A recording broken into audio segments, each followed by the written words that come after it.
Bismillahirrahmanirrahim. Assalamualaikum warahmatullahi wabarakatuh. Alhamdulillah, di malam hari ini dan malam ini kita akan membahas tentang sejarah Mekah sebelum Islam. Ma'asyiral muslimin yang dimuliakan Allah Subhanahu wa ta'ala, kita tahu bahwa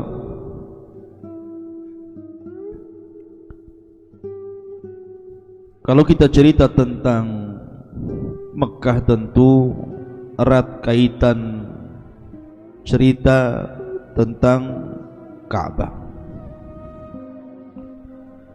dan juga erat kaitan dengan Abul Anbiya, bapaknya para nabi,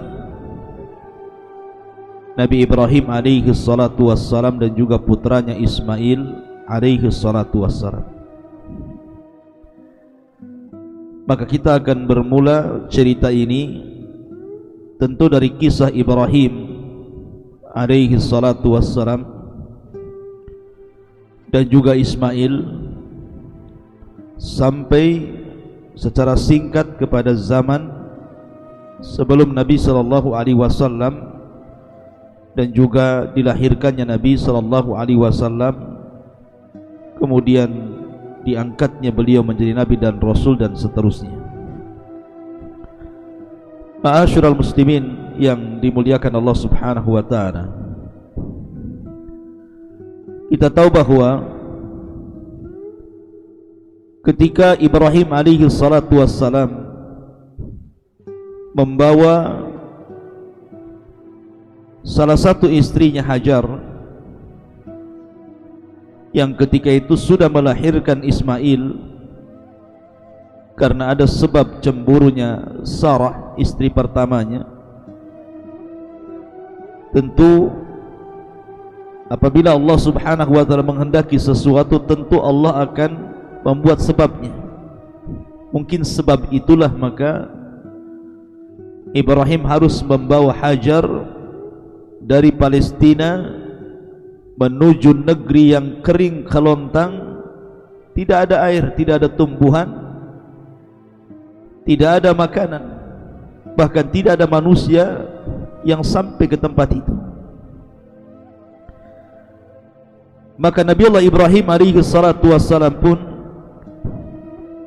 kemudian membawa Hajar dari Palestina bersama Ismail kecil menuju negeri Arab.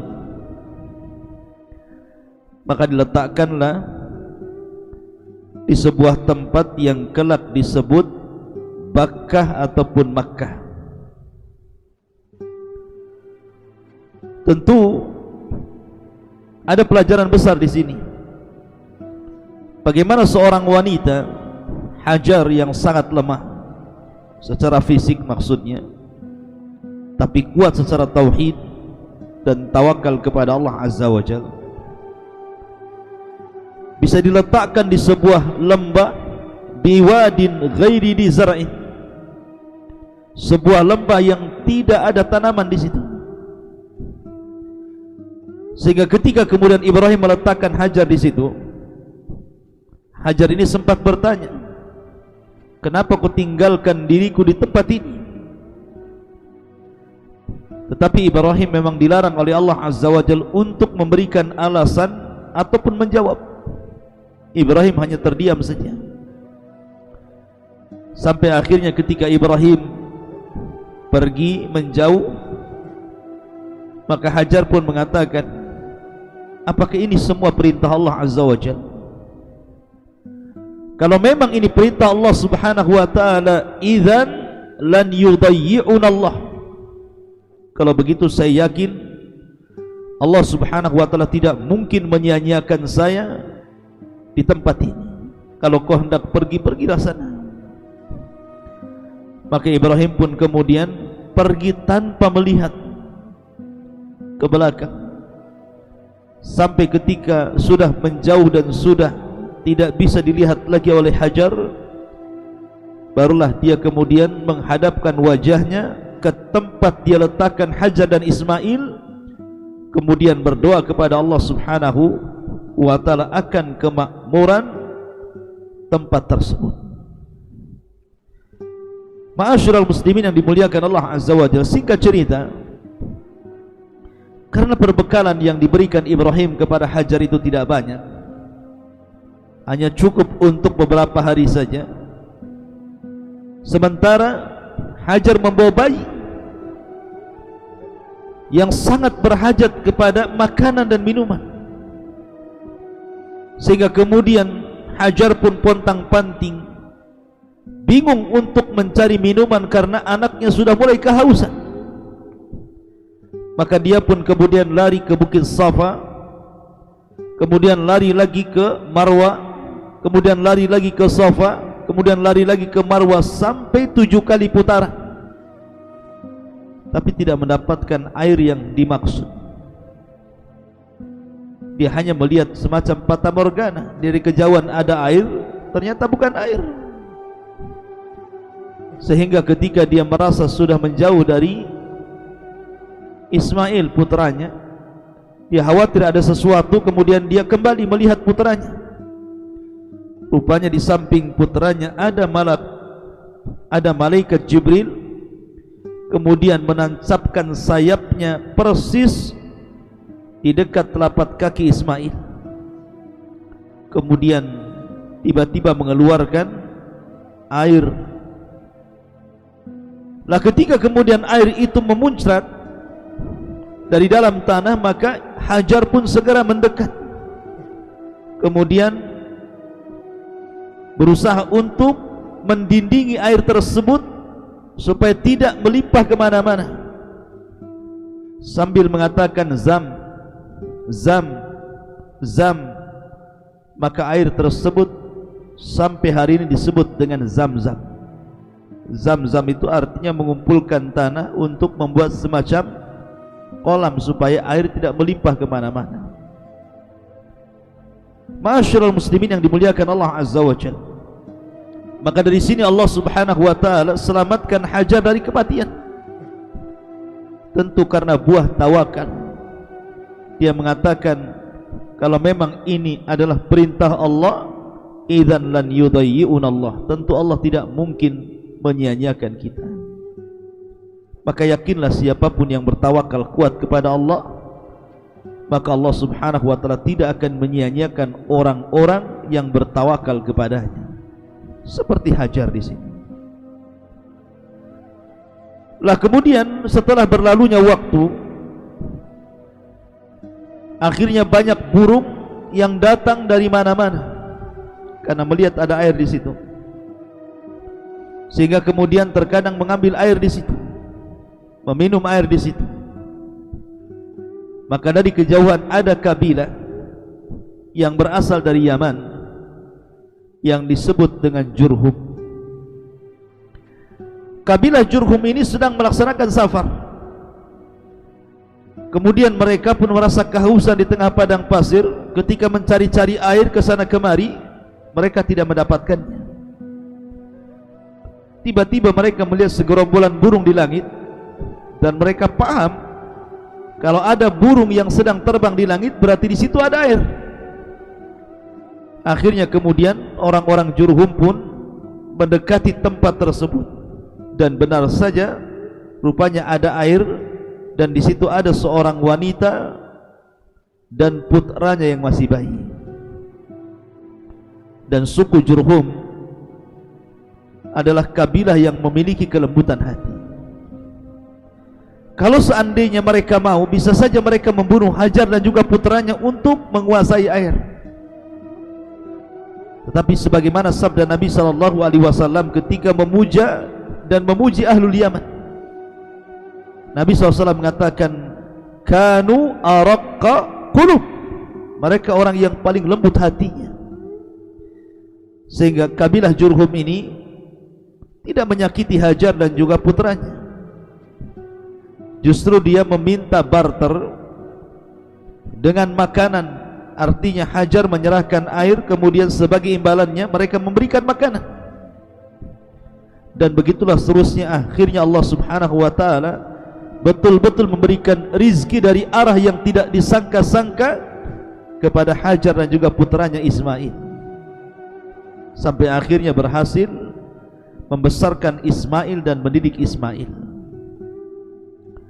Lah lambat laun karena suku Jurhum itu selalu lewat di situ menukar makanan dengan air, akhirnya kemudian mereka minta izin kepada Hajar untuk tinggal di situ. Kemudian mereka pun mulai membangun 1 tenda, 2 tenda, 3 tenda, 4 tenda. Akhirnya lambat laun kabilah Jurhum pun kemudian banyak menetap di sekitar sumur Zam-Zam ini, sehingga akhirnya kemudian Ismail pun membaur dengan suku Jurhum. Dari sinilah Ismail kemudian mempelajari bahasa Arab, karena Ismail kan bukan orang Arab, dia orang Palestina. Ketika itu karena sudah berbaur dengan suku Jurhum, maka Ismail alaihi salatu wassalam mulai belajar bahasa Arab.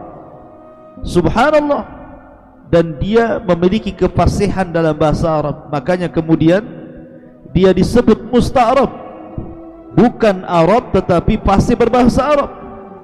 Itulah Ismail alaihi salatu wassalam. Dan dari keturunannya kelak akan melahirkan 1 di antara 4 Nabi Arab, Rasul kita Muhammad sallallahu alaihi wasallam. Singkat cerita, ketika kemudian Ismail sudah dewasa, kemudian sudah waktunya untuk menikah, dan di sekitar Zam-Zam sudah menjadi sebuah kabilah besar dari Jurhum dan anak cucu Jurhum yang berada di sekitar situ. Dan Ismail sudah bergaul dengan mereka, bahkan orang yang paling fasih berbahasa Arab. Kemudian dia pun menikah dengan salah satu wanita daripada Jurhum. Nabi Allah Ibrahim alaihi salatu wassalam berada di Palestina. Kemudian dia mendengar pernikahan putranya Ismail dengan seorang wanita dari suku Jurhum itu. Maka Ibrahim pun berangkat dari Palestina menuju Mekah, ingin melihat seperti apa istrinya Ismail itu. Kemudian sesampainya kemudian di tempat Ismail, Allah takdirkan Ismail tidak ada, sedang bekerja, dan Ibrahim hanya berjumpa dengan istrinya saja. Kemudian Ibrahim alaihi salatu wassalam pun berdialog, menguji tentang akhlak istrinya Ismail, tanpa disadari bahwa Ibrahim adalah ayah daripada Ismail. Maka istri Ismail ini kemudian mengeluh akan kehidupan dirinya dan rumah tangganya. Intinya kecewa dan tidak bersyukur kepada Allah Subhanahu wa ta'ala. Maka Ibrahim alaihi salatu wassalam berwasiat kepada istri Ismail yang pertama dengan mengatakan, kalau engkau berjumpa dengan suamimu, titipkan wasiat dariku, ghayyir atabata babik, ghayyir atabata babik. Apa itu? Maksudnya ghayyir atabata babik, robahlah tangga arah pintu depan rumahmu. Itu artinya ghayyir atabata babik. Akhirnya kemudian Ibrahim pun pergi. Ketika istri pertamanya Ismail ini kemudian berjumpa dengan Ismail, kemudian diceritakan tentang seorang yang sudah tua datang, kemudian bertanya soal rumah tangga kita. Kemudian aku jawab seperti ini seperti itu. Tiba-tiba dia menitip pesan kepadamu agar engkau merubah tangga mengarah depan rumah. Ghayyir atabata babik. Istrinya tidak tahu apa maksudnya Ibrahim itu menitipkan pesan seperti itu.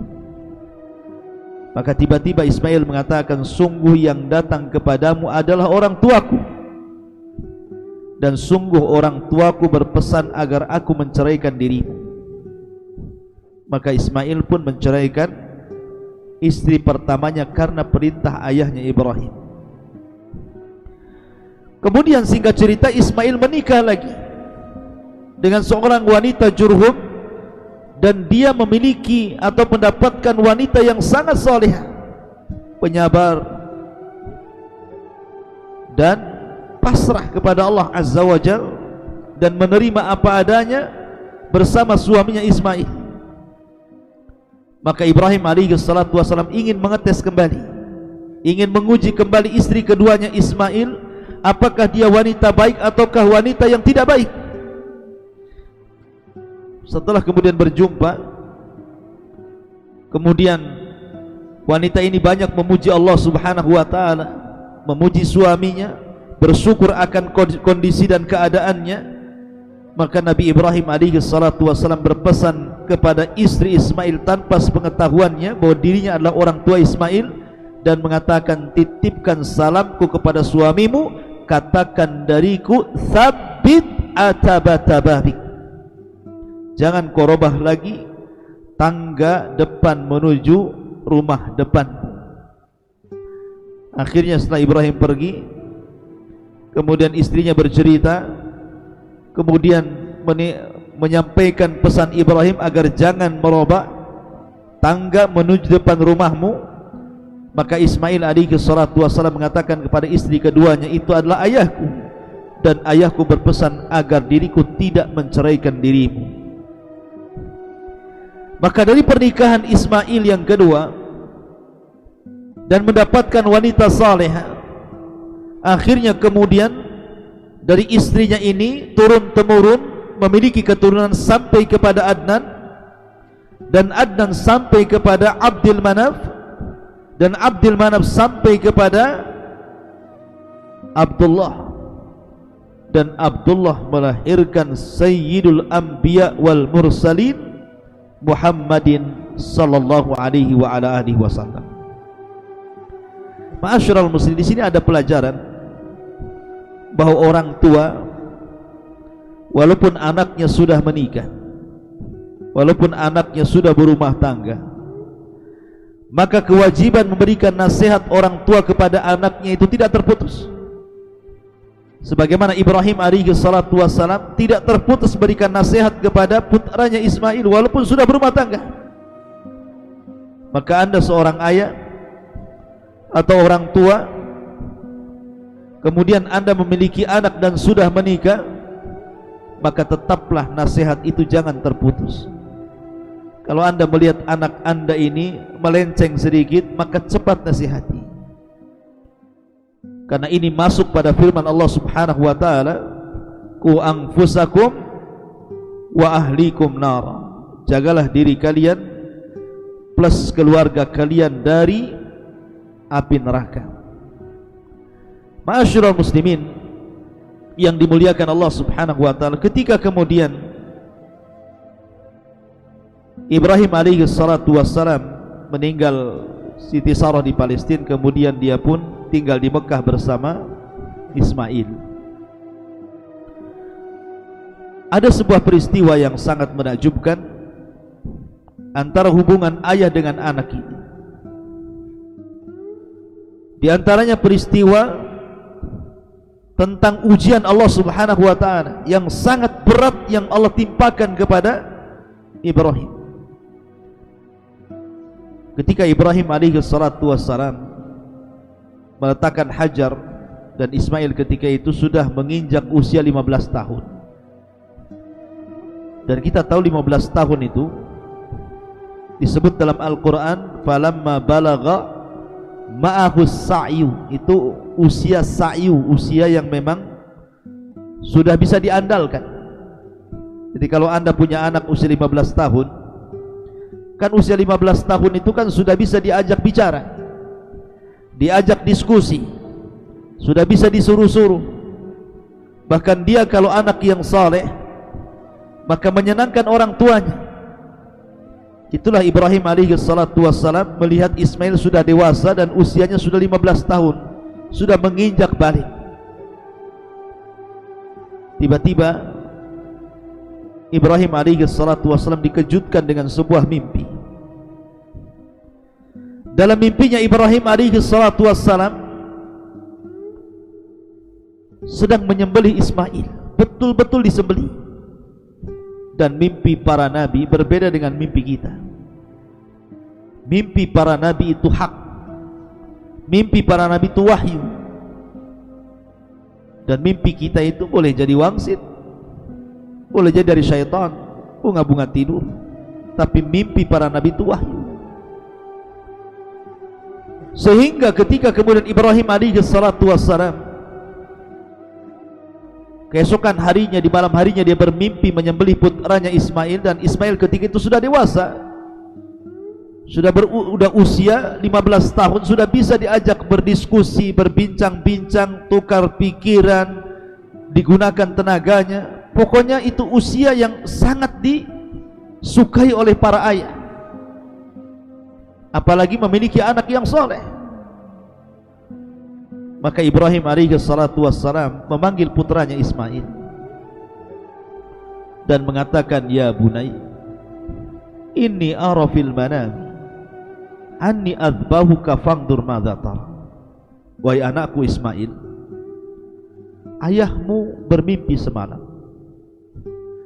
bahwa ayahmu menyembelih dirimu.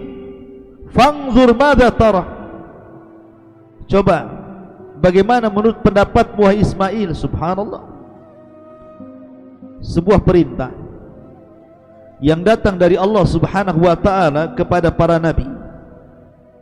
Tidak boleh perintah itu kecuali harus dilaksanakan, dan tidak boleh sebuah perintah itu harus meminta pendapat orang. Artinya ketika Allah Subhanahu wa ta'ala merintahkan Ibrahim untuk menyembelih putranya, tidak boleh Ibrahim itu meminta pendapat Ismail. Harusnya Ibrahim itu segera mengambil pisau kemudian menyembelih Ismail. Tapi kenapa pula perintah Allah Azza wa Jal oleh Ibrahim alaihi salatu wassalam kemudian dimintai pendapat Ismail dengan perintah itu? Padahal dalam Islam, wa ma kana lil mu'minin wala mu'minatin idza qadallahu wa rasuluhu amran an yakuna lahumul khiyaratu min amrihim wa man ya'sillahu wa rasulahu faqad dhalla dhalalan mubina. Maka tidak layak bagi seorang mukmin laki-laki ataupun perempuan apabila datang perintah Allah dan Rasulnya untuk ada kebimbangan, seolah-olah Ibrahim ini bimbang. Makanya dia harus bertanya kepada Ismail, semalam ayahmu bermimpi, bagaimana menurut dan pendapatmu Ismail bahwa aku menyembelih dirimu? Kata para ulama, Ibrahim bukan ada bimbang dengan perintah Allah, bukan ada bingung karena perintah Allah, tapi Ibrahim ingin menguji putranya. Ibrahim ingin menguji putranya, apakah putranya termasuk anak dari anak-anak yang saleh, ataukah putranya tidak demikian. Tapi Ismail ada keturunan Hajar yang memiliki tawakal yang sangat besar, yang mengatakan kalau memang ini perintah Allah, idzan lan yudayyi'un Allah, kalau ini perintah Allah, yakin Allah tidak menyia-nyiakan saya. Maka Ismail pun dengan tegas mengatakan kepada ayahnya, ya abatib al-ma tu'mar satajiduni insyaallah minas sabirin. Wahai ayahku, lakukan saja, kalau ini perintah Allah Subhanahu wa ta'ala, lakukan saja. Persis seperti perkataan ibundanya, tawakal kuat, lakukan saja. Kalau ini perintah Allah, engkau akan mendapati diriku insyaallah, jika Allah berkehendak, minas sabirin, termasuk hamba-hamba Allah yang sabar. Dan ini penting seorang ayah berdialog dengan anak di usia 15 tahun, karena ini bagian daripada pendidikan. Karena usia-usia seperti itu kadang-kadang memiliki cita-cita dan angan-angan. Artinya di sini ada pelajaran tarbiyah, ilmu parenting, pendidikan seorang ayah kepada anak. Ma'asyiral muslimin yang dimuliakan Allah Subhanahu wa ta'ala. Maka Ismail pun dalam riwayat Israiliyat kemudian pulang berpamitan dengan ibundanya Hajar. Bukan hanya itu saja, dia ambil pisaunya, dia ambil talinya. Kemudian setelah dia berpamitan dengan ibundanya, dia datang kembali ke ayahnya Ibrahim alaihi salatu wassalam. Kemudian dia katakan kepada Ibrahim agar Ibrahim mengikat dirinya, supaya kalau seandainya dia kesakitan akibat penyembelihan itu, dia tidak bisa lari karena terikat. Kemudian yang kedua, meminta agar wajahnya dibenamkan ke tanah, supaya Ibrahim tidak melihat dan menatap wajah putranya, sehingga kasihan dan tidak jadi melaksanakan perintah Allah. Kemudian yang ketiga, Ismail meminta kepada Ibrahim untuk menyingsingkan pakaiannya, agar jangan sampai satu tetes darah pun menempel di pakaiannya, sehingga ketika ibundanya mengetahuinya akan sedih kondisinya. Maka Ibrahim pun menyetujui keinginan dan wasiat putranya Ismail.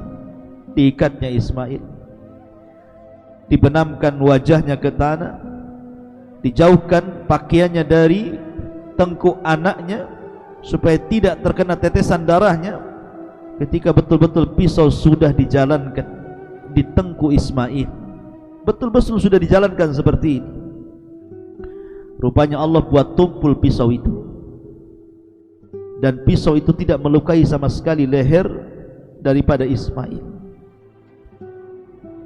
Padahal Ibrahim sudah berusaha itu menjalankan, menggorok itu dengan pisau tersebut, tetapi Allah buat tumpul pisau itu, sampai akhirnya teriakan datang dari langit dan mengatakan, an ya Ibrahim qad saddaqta ru'yah, wahai Ibrahim, engkau sudah membenarkan ru'yah, mimpimu, karena itu perintah Allah subhanahu wa ta'ala.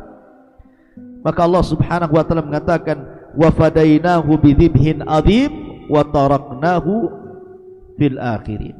Maka kami gantikan Ismail dengan kambing besar, yang konon katanya kambing ini adalah kambing yang pernah dikorbankan Habil. Ketika Habil diuji oleh Adam untuk berkorban bersama putra Adam yang lainnya Qabil, maka Habil berkorban dengan kambing dan kemudian diterima kambingnya dan dimasukkan ke surga. Maka kambing ini kemudian diturunkan kembali ke bumi sebagai pengganti daripada Ismail, dan dari sinilah permulaan syariat kurban yang kemudian menjadi syariat bagi umat Islam sampai hari ini.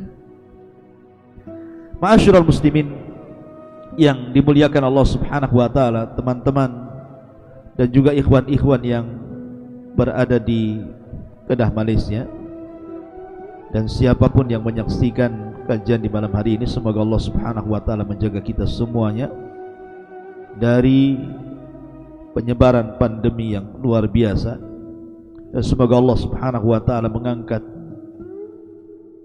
bala dan juga virus corona dari negeri kita dan negeri anda atau negeri kaum muslimin semuanya. Ma'asyiral muslimin yang dimuliakan Allah azza wa jalla, ketika itu maka Ibrahim alaihi salatu wassalam pun hidup bersama Ismail di Mekah, sampai akhirnya Allah subhanahu wa ta'ala perintahkan kepada Ibrahim untuk membuat Ka'bah. Di sini cerita dimulai tentang kisah daripada Ka'bah. Sebenarnya Ka'bah ini bukan Ibrahim yang membuat dari awal, tidak. Sebagaimana bukan pula Nabiullah Sulaiman yang kemudian membuat haikal pondasi pertama dari Masjidil Aqsa, tidak. Ibrahim ataupun Sulaiman hanya meneruskan pondasi yang sudah ada. Karena ada yang mengatakan dalam riwayat bahwa yang pertama kali membangun Ka'bah ini adalah para malaikat untuk tempat ibadahnya Nabi Adam alaihi salatu wassalam dan mendekatkan diri kepada Allah azza wa jalla. Kemudian direnovasi oleh Adam alaihi salatu wassalam, kemudian rusak, direnovasi lagi oleh Nabiullah Syith alaihi salatu wassalam, dan begitu seterusnya sampai di masa Ibrahim alaihi salatu wassalam Ka'bah itu sudah hilang, tapi pondasinya ada terkubur dalam tanah. Maka Ibrahim alaihi salatu wassalam atas perintah Allah mengajak putranya untuk meninggikan kembali Ka'bah. Akhirnya kemudian dua orang mulia ini mencari-cari pondasi Ka'bah dan kemudian ditemukan. Maka mulailah kemudian keduanya membangun Ka'bah itu sedikit demi sedikit, sebata demi sebata. Akhirnya lambat laun Ibrahim pun dan Ismail berhasil meninggikan Ka'bah. Wa id yarfa'u Ibrahimul qawa'ida wa Ismail. Dan ingatlah ketika Ibrahim dan juga Ismail meninggikan Ka'bah. Kemudian apabila lelah letih membangun, maka beliau pun istirahat di sebuah tempat di dekat dengan Ka'bah. Kemudian kalau lelah begitu juga istirahat. Akhirnya tempat itu terdapat bekas kedua kaki Ibrahim yang belakangan disebut Maqam Ibrahim, dekat dengan Ka'bah. Ma'asyiral muslimin, ikhwatu fiddin yang dimuliakan Allah subhanahu wa ta'ala, setelah kemudian Ibrahim dan Ismail pun berhasil membangun Ka'bah, dan Allah subhanahu wa ta'ala firmankan, inna awwala baitin wudi'a lin-nasi lalladzi bi Bakkata mubarakan wa hudan lil alamin. Sesungguhnya rumah Allah yang pertama kali diletakkan untuk manusia adalah yang terletak di Bakkah ataupun Makkah, yang penuh dengan berkah dan juga hidayah bagi semesta alam. Ma'asyiral muslimin yang dimuliakan Allah azza wa jalla, dari sini ada faedah besar tentang peletakan Ka'bah ini. Yang pertama, bahwa Ka'bah adalah rumah Allah pertama, Baitullah pertama yang diletakkan di bumi. Yang kedua, yang kelak akan menjadi kiblat bagi kaum muslimin pada setiap solat-solat mereka. Kemudian yang ketiga, menjadi tempat tawaf, pengganti daripada tahiyatul masjid bagi kaum muslimin yang berkunjung ke Masjidil Haram, bagi yang haji ataupun yang umrah. Dan dia adalah tempat yang paling suci, yang paling akdas di permukaan bumi bagi kaum muslimin. Dan Allah subhanahu wa ta'ala menyebutnya dengan Al-Baitul Haram. Maksudnya menunjukkan tentang hurmatil qitalu fi, tidak boleh orang berperang di sekitar situ. Ma'asyiral muslimin yang dimuliakan Allah azza wa jalla, dan dia adalah bangunan yang pertama dibangun para malaikat, kemudian Adam, kemudian sampai kepada masa Ibrahim. Dan nanti akan kisahnya, karena Ka'bah ini berulang kali rusak, kemudian dibangun, rusak lagi, kemudian dibangun, sampai kata Imam Malik ketika dimintai fatwanya untuk merubah Ka'bah, dikembalikan kepada Ka'bah yang pernah dibangun Ibrahim, Imam Malik menolak dan mengatakan, saya tidak memfatwakan seperti itu karena saya takut Ka'bah ini dijadikan mainan, asli dirobohkan oleh para penguasa, kemudian diperbaiki, dirobohkan, diperbaiki, dirobohkan, diperbaiki, dan terkesan menjadi mainan. Akhirnya Ka'bah sampai hari ini ya seperti itu.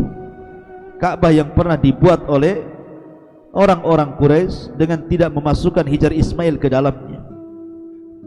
Tentu karena orang-orang jahiliyah ketika itu kurang dana, karena harus disyaratkan dari harta yang halal, sehingga mereka tidak merampungkan Ka'bah itu sampai seperti yang pernah dibangun oleh Nabiullah Ibrahim alaihi salatu wassalam. Intinya bahwa ketika Ibrahim selesai membangun Ka'bah, maka Allah subhanahu wa ta'ala perintahkan kepada Ibrahim untuk mengundang manusia untuk haji. Maka kemudian Ibrahim pun meminta alasan kepada Allah, ya Rabb, suaraku terbatas. Kalau aku harus mendatangi manusia dari ujung barat, ujung timur, ujung selatan, ujung utara, menyampaikan bahwa ada syariat haji, aku tidak sanggup. Tapi Allah Subhanahu wa taala mengatakan, ya Ibrahim, engkau hanya disuruh untuk berteriak. Aku yang menyampaikan suaramu ke ujung barat, ke ujung timur, ke ujung selatan, ke ujung utara. Dan itu salah satu mukjizat Nabi Ibrahim alaihi salatu wassalam, di mana suaranya sampai ke ujung-ujung arah itu.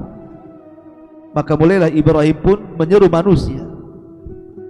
Bahkan di antara doanya, faj'al af'idatan minan nas tahwi ilaih.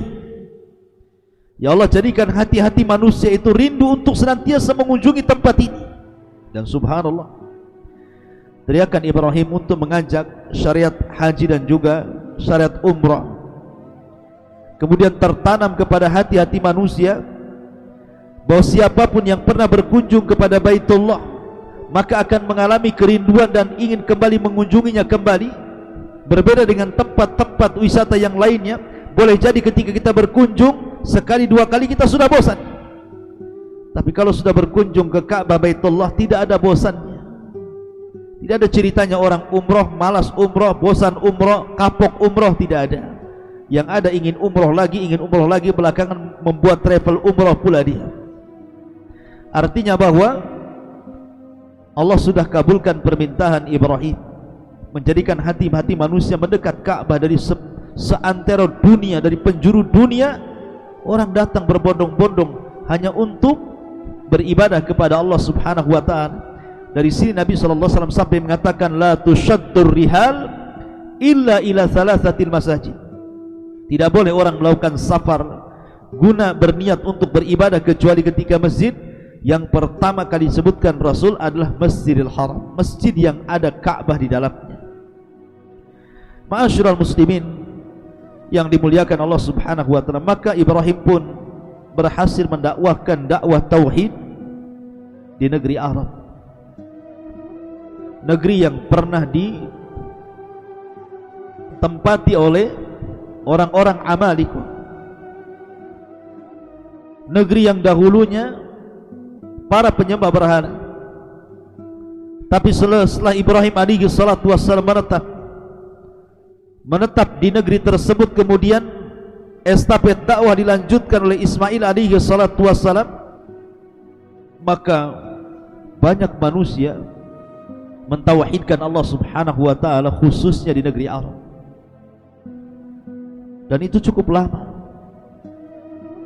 Sampai Ismail meninggal, ada lagi yang melanjutkan estafet dakwahnya, kemudian meninggal lagi, ada lagi, kemudian dilanjutkan estafet dakwahnya, sampai pada waktunya ketika kemudian suku Jurhum dikalahkan oleh Khuza'ah.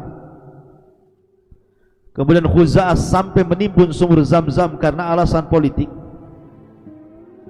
Kemudian muncul seorang laki-laki dari sekian tokoh-tokoh Khuza'ah, pendahulu-pendahulu mereka, muncul orang yang bernama Amru ibn Luhai. Dialah yang merubah agama Ibrahim yang menyembah Allah, bertauhid kepada Allah, menjadi agama penyembah berhala. Bagaimana kisahnya Amr ibn Luhai? Bagaimana pula kemudian berhala-berhala yang pernah ada di zaman Nabi Nuh alaihi salatu wassalam? La tadarunna waddan wala suwa'an wala yaghutha wa ya'uka wa nasra. Berhala-berhala Wad dan juga Suwa dan yang lainnya sampai di Jazirah Arab. Kemudian orang-orang Arab kembali menyembah berhala, padahal sebelumnya mereka menyembah Allah Subhanahu wa ta'ala, mentauhidkan Allah karena asar daripada dakwah Ibrahim. Dan bagaimana pula nasib Amr ibn Luhai setelah kemudian meninggal? Kemudian bagaimana pula negeri Arab kembali mentauhidkan Allah setelah manusia hancur akidah mereka dan menjadi penyembah berhala? Jadi kisah ini masih panjang, masih perlu beberapa pembahasan tentang kisah Arab sebelum kedatangan Islam. Karena juga waktu, akhirnya kajian kita tutup dengan doa kafaratul majlis. Subhanakallah bihamdika asyhadu an la ilaha illa anta astaghfiruka wa atubu ilaik. Allahu ta'ala alam. Assalamualaikum warahmatullahi wabarakatuh.